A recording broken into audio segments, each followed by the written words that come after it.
Hey everyone, I am back with another video. Those of you that don't know me, my name is Tracy Jackson and I help nurses and health professionals to pay the least amount in taxes while increasing their cash flow so that they can find freedom away from the bedside. Okay, so if you have clicked on this video, chances are you are wondering how can you get a pay raise, right? How can a nurse or health professional get an instant pay raise? If you have clicked on this video and you're not a nurse or a health professional, don't worry. This information still applies or can apply to you, and I will show you how in just a moment. So I'm looking at myself on this screen here, and I am totally burnt from the sun. So please excuse that I'm like peeling all over. But so cool. So let's get to the information. So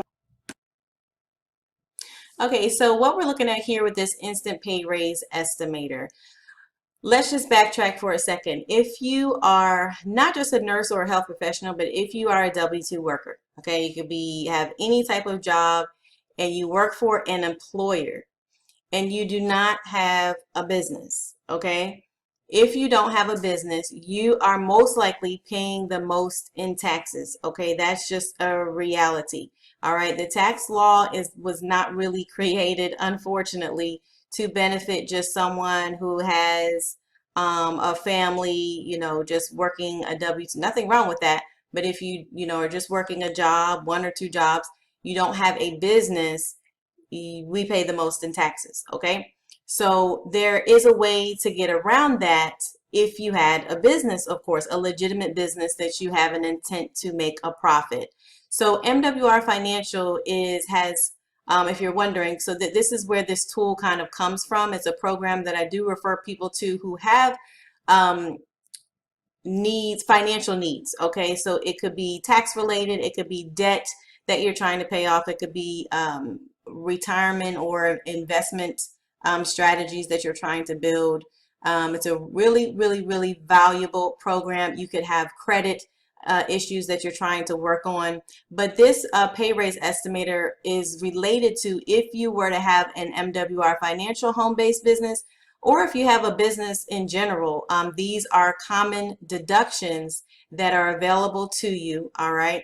And with this estimator, it shows based off of the average expenses that you would have, specifically to some personal expenses that you would normally have as just a human being, right? As a family or an individual.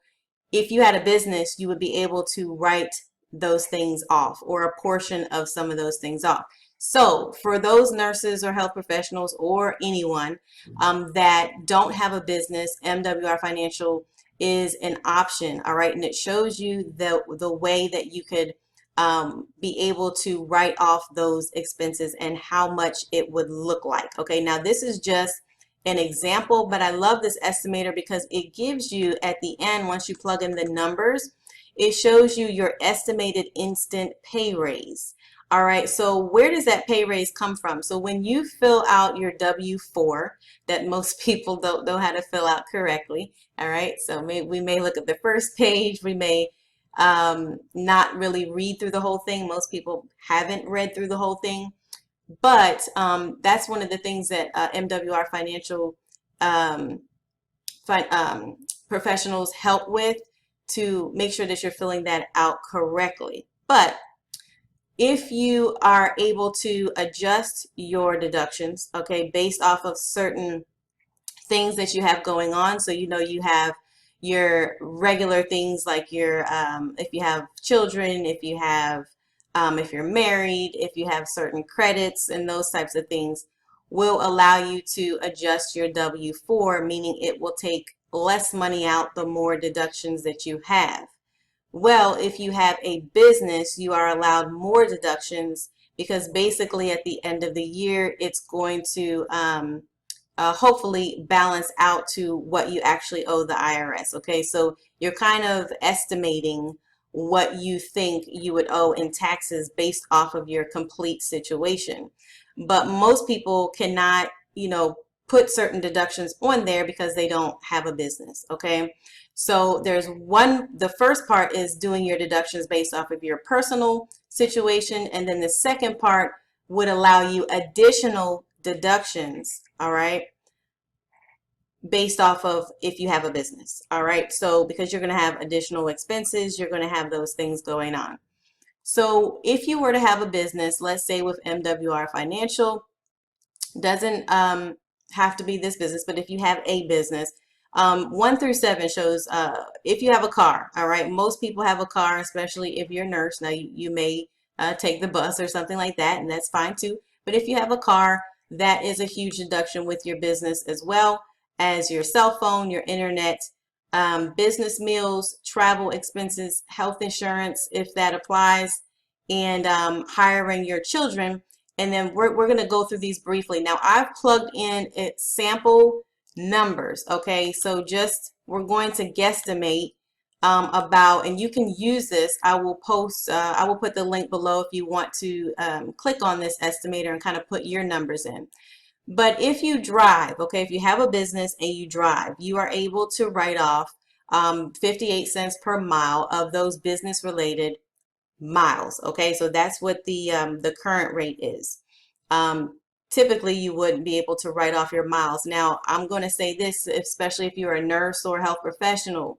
Some of you do not know this, but you no longer can write off your miles that are related to your work. Okay, so let's say you're a home health nurse and your job reimburses you maybe 30 cents a mile. Normally on your taxes, you would be able to write off that additional 28 cents. You can no longer do that as of now. So that can be a big difference for some people, but if you had a business, all right, you would be able to write off miles in that case, okay, that were related to your business. So there's a way that you can, you know, get additional deductions, but you do, again, have to have a legitimate business with the intent to make profit, and you do have to track that information as far as the number of miles you drive. So that's just FYI. But I just put a guesstimate here. So this is actually taking 70% of the mileage that you put in here, and it's based off of monthly expenses. So it's going to multiply it by 12 for each of these areas. So I just put in, let's say you drive 600 miles a month, and so it's going to take 70% of that, and it's going to give you your additional potential deductions here. Cell phone expenses. So normally we use our cell phone for personal expenses. For that portion that you do use for business, which this could be related to getting on conference calls, it could be related to talking with clients, it could be related to setting up appointments or whatever you use your phone for business. An average monthly expense might be $150. And there are ways that you can take 100% of that if you have it your business set up correctly. Your internet expense, we're just saying, I say average of, that might be kind of high, but 75-ish to 120 based off of whatever speed you have. All right, we're just guesstimating here. And then, so internet, why can you write that off for a business if you are getting on, let's say, Zoom sessions, or you're using internet to place orders? I mean, pretty much most business happens over the internet, right? So you can write off a portion of that. And your business meals. So let's say that you are going out for, you know, to discuss with a client, or if you're going to a conference that you are purchasing a meal at, anything that you're doing that's business related. I will give you guys an example. Okay, I'll give you an example. I went to a field trip with my son, and there was a mom there, and we went to breakfast, but we were actually going to breakfast to discuss how she was going to get started in business with me. Okay, so because we went to breakfast with the intent, even though I was on a field trip, I was able to write that meal off because I discussed business. We actually were planning how she was going to get started and what she was going to do and so forth. So if you have business related meals, you can write off a portion of that. I believe it's 50% still. Um, Again, let me just say the tax law does change. All right, it changes frequently. And if you guys can see in small letters down here, it does say some disclaimers that this is really just for demonstration purposes. It does say that tax law does change. It does change frequently. So things will be added or changed on this calculator based off of what the current law is saying. Okay, so we're just using this as a guide. So for travel expenses, business trips, let's just say you only took one trip, maybe that was business related. And so I just kind of divided it into like maybe $100 a month. Let's say the total trip was about 1,200. You're going to add this up kind of differently when you're tracking in your log. And I'm going to do a video on the log that I use, but I just put 100, so it kind of evens out to about 1,200 for your travel expense. And then whatever your health insurance premium is, let's just say 300 a month. Let's say you have a child, you and your child. That might be lowballing it, but because insurance is kind of expensive. But if this area applies to you, we'll just put 400 per month. And then here is a cool thing that I'm actually going to be more specifically setting up for myself. I do have a 12-year-old who helps me with my business. So this is really cool, you guys, and huge, could be huge for a lot of people. You are able to hire your child if you have age 7 to 17 years old. And if you have it set up correctly, again, I'll probably do another video on that. It's a whole another thing. But if you have it set up correctly to where you're actually paying your child a salary and not an allowance, you cannot write off an allowance, right? You can't write off, paying for sports. You can't write off purchasing shoes or whatever for them, but you can write off if you pay them a salary. So if your child's able to do duties like, taking the trash out in your office, cleaning your office, filing, labeling, whatever. For example, my son likes to edit videos and do different things like that. So there's different things that you can hire them for, and you can actually write off up to 12,000 per year. All right. So in this, which is huge, you guys, which can really equate to a decent tax savings. So for example, instead of if you had profit, let's say $10,000 in your business, instead of paying taxes on 10,000, and you paid your child 5,000 to work for you. This is just a basic example. You would only have to pay self-employment tax on the 5,000 instead of the 10,000. Okay, and I'm sure you would have more deductions, but that's just a simple example. All right, so the more deductions that you have, okay, whether it equate to your business having to pay less taxes on your income from your business or less taxes from your job. Okay, so that's where this transfers over. So if you actually end up, which if you're starting a new business, you may end up showing a loss. Well, you probably end up showing a loss in the beginning. You tend to have more expenses than you do have profit, and that's okay for a little bit. But that's when you start being able to decrease how much taxes you have to pay at your employer. Okay, so that's a good thing to take advantage of if you have it set up correctly. So I just put one here. Let's say you have one child, and so this is assuming that you paid them $5,000. So in saying all that, okay, so I wanted to go over what this thing looks like. So your total annual deductions would be in this scenario. Of course, it's going to vary. The numbers aren't going to be clear and cut like that. It's going to be very different.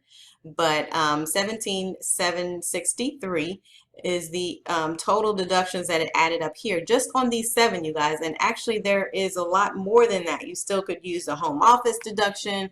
I mean, there's lots of other deductions up here. It says 180 possible. There's probably a couple more than that.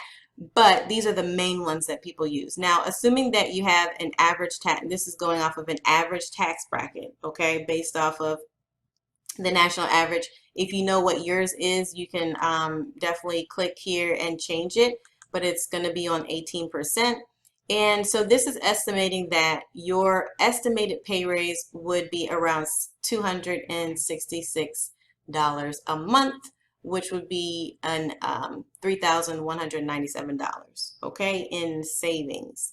All right, so this is the type of increase that you could potentially see if you had a business. All right, so I said all that to say that if you are a W-2 worker, and you could be a nurse, a health professional, or just anyone with a job, I cannot stress this enough. And those of you that know me, I've had a part-time business for 12 years, the whole time that I've been a nurse. And I will share my story if this is the first video that you're hopping on, kind of how I ended up even talking about business, finance, taxes. It's because I saw going through my nursing journey, the amount of nurses that didn't really understand their tax situation, their financial situation, and they were really running themselves into the ground, trying to make money. Yes, we get paid great money.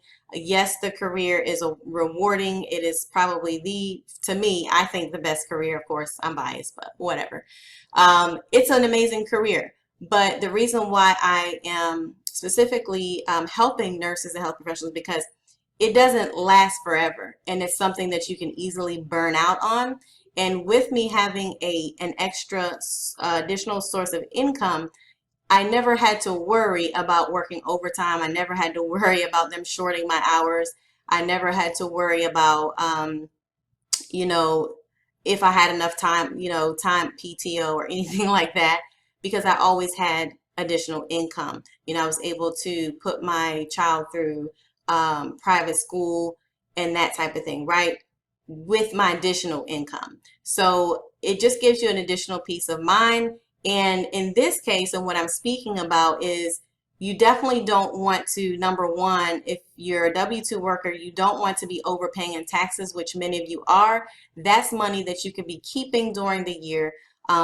So for example, most people can really see an increase of $300 to $600 a month. And if you think about it, that additional $300 to $600 a month that you can get just from not overpaying, you can do that immediately, right? Just by adjusting your W-4, which is what our professionals can help you with, or I can help you with as well. Just by doing that, you are now able to potentially cut down some of the overtime that you're working, right? That's money that you're already making, but you're just giving too much away.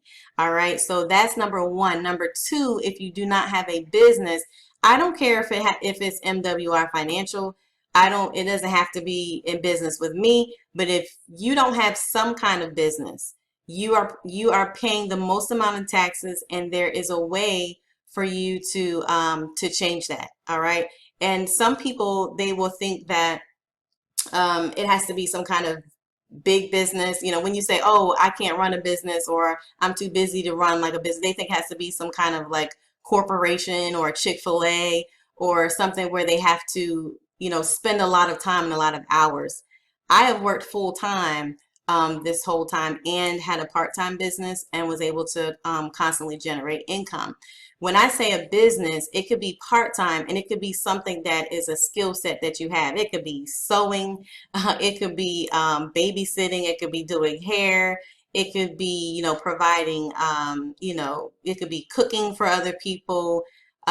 Whatever your passion is, whatever that you love to do, could be turned into a legitimate business. It's just that people don't know how to do that, or how simple it could be, to generate that additional income. So if you're watching this video, you don't have a business, you don't know how to generate additional income, you want to see how you can increase your take-home pay at your job, all right, we can help you to do that.